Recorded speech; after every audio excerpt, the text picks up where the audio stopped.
Caro amigo do Instituto Plínio Correia de Oliveira, a polarização que nós vemos hoje em nossa sociedade, ela é um bem ou é um mal? Essa é uma das perguntas que nós vamos responder neste vídeo.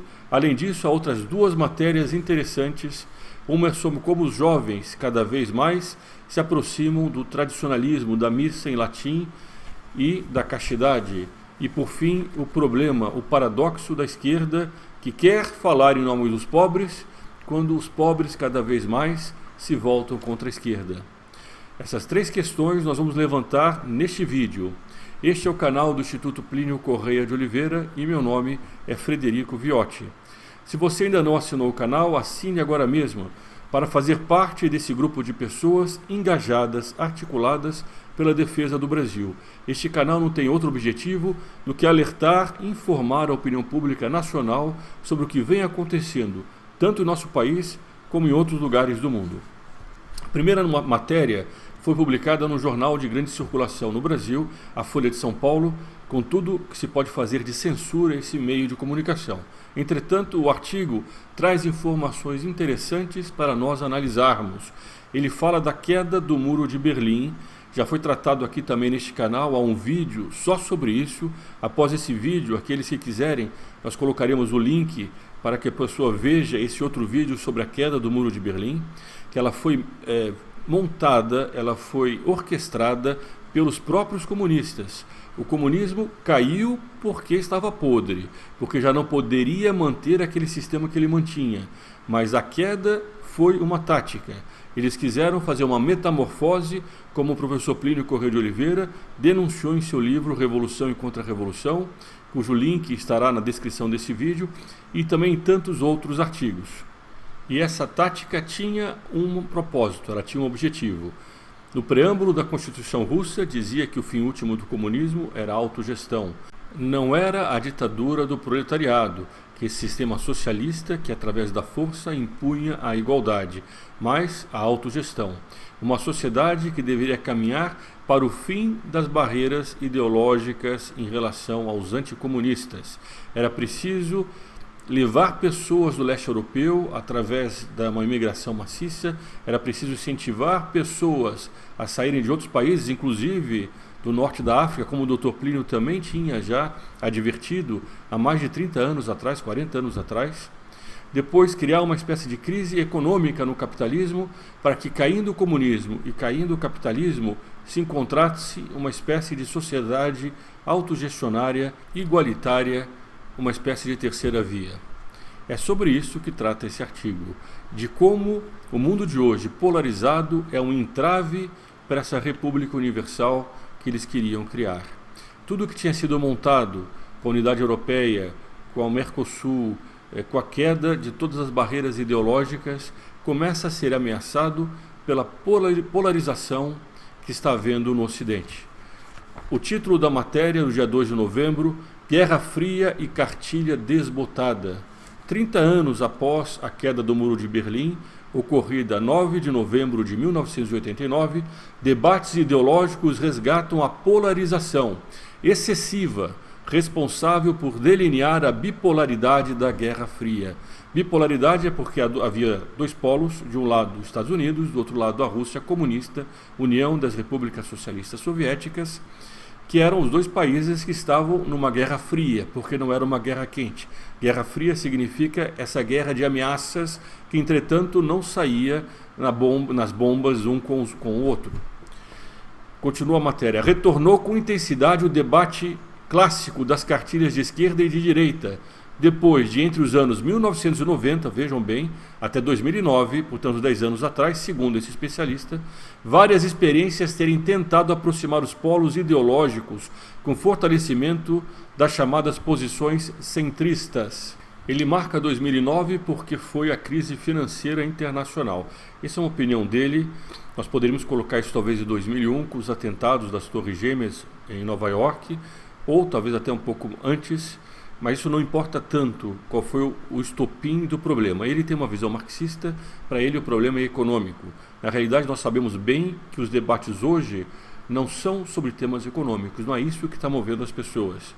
Mas ele diz que a partir de 2009 ressurgiu a radicalização do debate entre esquerda e direita e desbotaram arquiteturas de construção de agendas consensuais. Aquilo que se tentava construir, ele fala aqui da União Europeia, do Mercosul, dos acordos de paz, e como tudo isso foi minguando a noção de esquerda e direita. Ele também fala do que era a eleição de Bill Clinton em 1993, nos Estados Unidos. Foi eleito o presidente Bill Clinton, que ficou até 2001.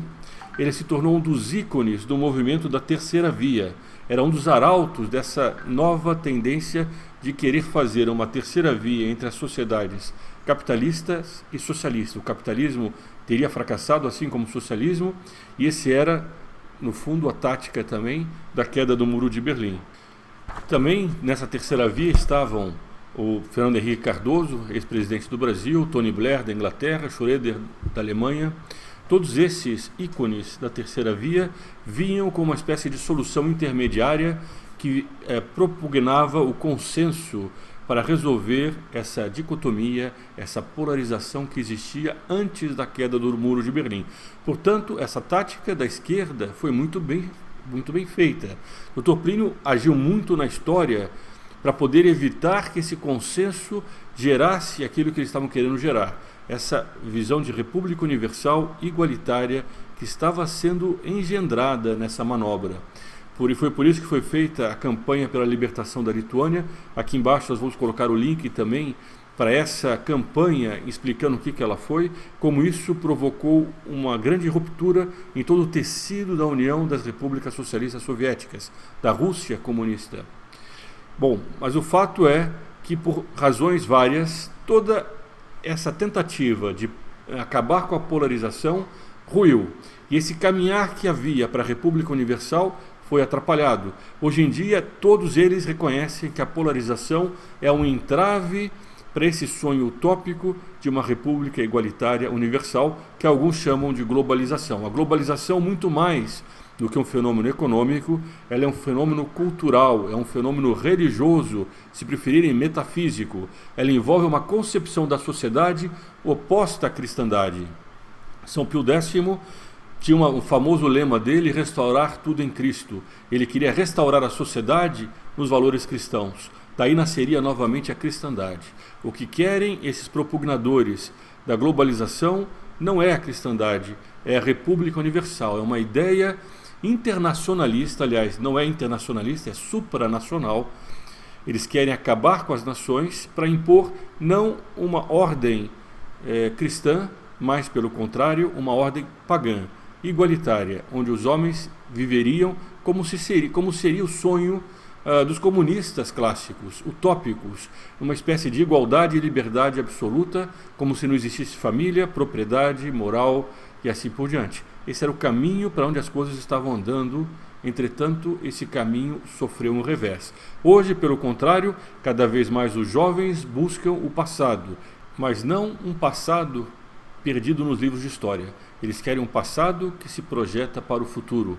Antigamente se dizia, os comunistas diziam isso, que o mundo caminhava para o comunismo, que vinha a igualdade, o igualitarismo cada vez mais se implantaria por toda parte. E com isso iam invadindo terras, tirando a autoridade do pai sobre os filhos. Não sei se lembram, recentemente no Brasil, a tal da lei da palmada, querendo até dentro das casas impedir palmadas corretivas. Naturalmente ninguém está falando de espancamento, estamos falando de correção paterna, no direito que é dos pais de educar os filhos.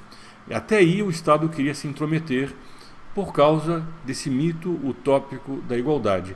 Mas esses jovens romperam com isso, porque o mundo hoje é um mundo diferente. Eles não querem o passado antigo que está lá para ficar apenas como saudosistas. Pelo contrário, eles percebem que o futuro é esse, e cada vez mais velho fica o comunismo. Aqueles que antes estavam no vento da moda, hoje são a vanguarda da retaguarda. Eles ficam lá para trás, com os mesmos discursos de quem não aprendeu a história e quem não está seguindo os cursos das mudanças da opinião pública. Essa matéria da Veja, infelizmente, são os meios de comunicação que nós temos, tem o seguinte título: Tradicionalismo atrai jovens fiéis, missa em latim e sexo só no casamento. A matéria do dia 8 de novembro, e vai tratando do que vem acontecendo com esses jovens. É uma matéria aqui de São Paulo e diz o seguinte: quando o futuro parece muito incerto, a volta ao passado tem o apelo de um porto seguro, diz os cientistas das religiões Vinícius Mérida, da PUC Minas Gerais. Em 1990, havia no Brasil inteiro apenas 13 paróquias que rezavam missas tridentinas. Hoje, são 133 listadas em um site especializado, fora as muitas que oferecem os dois ritos, o antigo e o atual, dependendo do horário. O credo que move os autoproclamados guardiões da doutrina, entre eles, surpreendentemente, uma vasta legião de jovens. Esse é o ponto que mais deixa consternado, mais deixa confundido esse pessoal da esquerda. Eles não entendem, mas os jovens de hoje não querem mais o futuro revolucionário das sociedades alternativas que eles prometiam. Pelo contrário, eles se abrem à tradição, uma tradição católica, apostólica, romana. E como consequência, eles são anticomunistas, eles defendem a família, eles são contra o aborto, contra o casamento homossexual. Essa matéria é sobre a missa da Fraternidade Sacerdotal São Pio X, mas ela se aplica a diversos outros segmentos dentro da igreja de jovens que começam a se abrir para a tradição. Aqui há uma série de testemunhos, a palavra que se usa hoje, de jovens, alguns inclusive que eram ateus, socialistas, e que de repente perceberam que tinham um vazio na própria vida. Sempre isso é muito comum, o mundo moderno produz esse vazio existencial, e eles começam a se abrir para essas, pelo bem, pela beleza, pela doutrina da igreja. Então aqui fala do jornalista, que na adolescência se dizia ateu e comunista, que usava drogas, também e outras coisas assim, e há 2 anos abriu-se em mim a necessidade de ser cristão. Ele se converteu ao catolicismo e mudou da água para o vinho.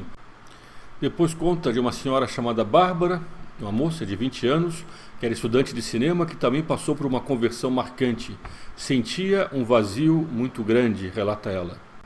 E por fim termina dizendo: quem diria, para uma legião de jovens, o mundo moderno fica mais fácil de ser entendido em latim. E de fato fica mesmo, porque o mundo moderno, do jeito que ele foi constituído, ele cria um caos mental na cabeça das pessoas. Uma série de informações simultâneas que são dadas sem hierarquia, porque o mundo moderno é relativista. Ele não aceita a existência de uma verdade objetiva. Ele cria essa ilusão nas pessoas que a verdade é uma questão pessoal. E com isso, a pessoa começa a entrar numa espécie de vazio ou de espiral. Ela pode terminar até mesmo no suicídio por causa desse relativismo.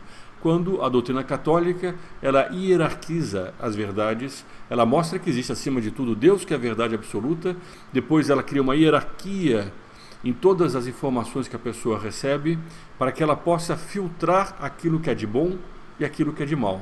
E deixando muito claro, há coisas que são boas e devem ser abraçadas, e há coisas que são ruins que devem ser rejeitadas e combatidas. Entre elas, o mundo moderno, entre elas, o relativismo que hoje impera por toda parte. Entre elas, o comunismo, que é uma seita vermelha, que inclusive dominou o Brasil durante muito tempo.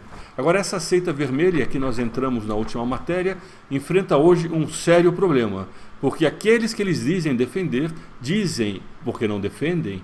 Pelo contrário, o socialismo sempre gerou a miséria. Esses que eles dizem defender, que são os pobres, já não mais são susceptíveis às mentiras da esquerda.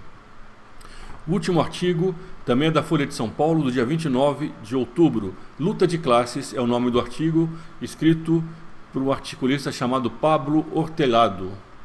E aqui nós entramos nesse paradoxo da esquerda. Luta de classes, novo filme em cartaz nos cinemas, discute o paradoxo dos progressistas, que adotam um discurso em defesa dos oprimidos, que muitas vezes é rejeitado por seus supostos beneficiários. Porque eles percebem que não é benefício nenhum e que, sobretudo, está errado. Ainda que uma pessoa recebesse uma terra que não é dela, que foi roubada de alguém que a comprou legitimamente, ela tem um problema de consciência, porque o direito de propriedade é um direito natural. Uma pessoa que se beneficia de uma mentira e de um roubo, ela nunca vai encontrar a paz de alma que uma pessoa que comprou aquele terreno pelo seu trabalho, pelo fruto do seu trabalho, encontra. E isso, no fundo, começa a ficar claro para muitas pessoas. Não para todas, nem sequer vamos dizer que seja para a maioria, mas para uma parcela muito ponderável da opinião pública. No filme, um casal progressista, ele um baterista em uma banda punk, ela uma advogada bem-sucedida, se muda para a periferia de Paris e tem que lidar com o isolamento social do filho na escola pública. Eles colocam o filho deles nessa escola pública. Os filhos de trabalhadores e imigrantes que frequentam a escola demonstram desprezo, quando não rechaço, aos valores progressistas daquela família de formação universitária. Sobre a laicidade, sobre os males do capitalismo, sobre a emancipação das mulheres e sobre o respeito à diversidade. São os temas que hoje, com as palavras bonitas, eles escondem, que é a questão do feminismo, a questão LGBT, a questão socialista e a questão, no fundo, que o Estado tem que ser laico. Hoje em dia, isso faz parte da vanguarda da retaguarda. Essa expressão, que foi criada por um progressista para atacar a direita, se aplica perfeitamente a eles. Seja porque há um movimento de jovens cada vez mais se voltou na tradição, seja porque os muçulmanos na França não são nada laicos e eles vão querer impor uma religião falsa que adora lá. E aí vamos ver como é que esses laicistas vão dizer para esses muçulmanos, quando eles tomarem o poder na França, se as coisas continuarem como estão. Aliás, há um vídeo também nesse canal sobre isso, e é um vídeo bastante denso sobre o que está acontecendo na França. Mas quando a França, se acontecer, cair no islamismo, como é que vão fazer esses laicos? Eles vão chegar para os líderes muçulmanos, para os imãs, e vão dizer que é preciso respeitar o laicismo, quando sabem que as suas cabeças podem ser degoladas? Ou eles vão preferir pagar o imposto e ficar fechados nas suas casas, em silêncio? Hoje eles são leões, atacando a igreja, atacando a cristandade, dizendo que é preciso ser laico, gozando de uma liberdade que no fundo é fruto de uma civilização ainda de resto de cristianismo. Mas se a França cair no muçulmanismo, a minha impressão é que vão ser os primeiros a se acovardarem, a ficar em silêncio e trancados nas suas casas. Mas vamos voltar agora ao texto. O paradoxo retratado no filme é real e tem sido explorado por campanhas políticas conservadoras, tanto na Europa como no Brasil. Por um lado, parece evidente que os ventos sofrem a favor do progressismo. O mundo continua caminhando nessa agenda da esquerda. Por mais que a situação ainda seja ruim, se olharmos para as transformações no decorrer do tempo, vemos com clareza que mulheres, negros e a população LGBT conseguiram impor novos padrões de sociabilidade balizados pela igualdade e pelo respeito. Não é igualdade, é igualitarismo. E essas pessoas que eles estão dizendo, eles misturam aqui questão de raça, que não tem nenhuma relação com questões morais como o LGBT. Mas a despeito das mudanças, os conservadores conseguiram engajar grupos sociais mais refratários numa resistência ativa, que pode, se não ameaçar, pelo menos travar a continuidade desses avanços, que também não são avanços. Essa é sempre a linguagem que eles usam. Esses veículos de comunicação sempre usam essas linguagens. Está vendo agora um problema no mundo, que os avanços, o progresso, que aí vem a palavra progressismo, começa a ser ameaçado por grupos que amam o passado. Eles não amam o passado como algo perdido no passado. Como nós vimos, eles querem projetar o futuro. Esse é o futuro que a esquerda ainda não quer ver, porque ela nega o futuro da cristandade. Eles não aceitam uma sociedade que seja balizada por princípios morais. Bom, e aqui o artigo termina. Sem tanta ambiguidade, ensaístas como Christophe Lasch e Thomas Frank não hesitaram em chamar esse deslocamento social dos progressistas de luta de classes. Só que se trataria agora de uma luta de classes deslocada da disputa material para o campo dos costumes, com a direita desta vez defendendo a posição dos mais pobres. É porque os mais pobres, no fundo, são conservadores, como sempre foram. A esquerda tentou instrumentalizá-los numa luta de classes, numa luta de raças, numa luta de sexos. Quando eles falam da população negra, dos direitos dos negros, eles não estão falando do direito dos negros, eles estão falando de criar uma luta de classes e uma luta de raças, assim como fazem no feminismo com essa luta dos sexos. Essa é a essência do comunismo, dessa visão igualitária da sociedade.